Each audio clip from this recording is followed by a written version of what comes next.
Salom, sizlar bilan Sultonov Abbos. Mana bugun biz hozir kuchliroq vers haqida bo'lib olamiz. Xohlasanglar o'z kompyuteringizda yaratishingiz ham mumkin. Birinchi qiladigan ishimiz Coopedit'dan skriptlarni chiqarib olish.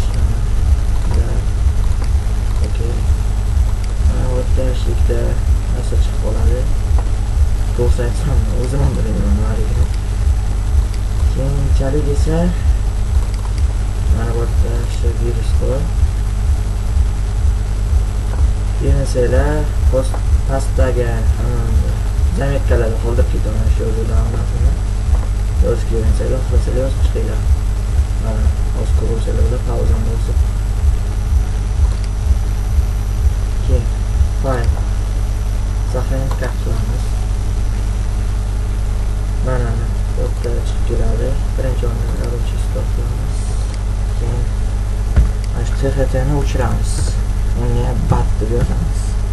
Albatta bat bo'lishi kerak. Keyin save faylni saqlanib qilamiz. Saqlanib. Mana ko'rasiz, bo'tda bat fayl chiqib qoldi. Buni ishga tushirsangiz kompyuterni buzib tashlash mumkin. Hatto qaytadan programma qildirsangiz ham qotib ishlaydigan bo'ladi kompyuter yonmaydigan qilib qo'yadi. Aqlni o'rgatgan. Shuni ushur bo'lishda aytaman. Boshqacha telefonda.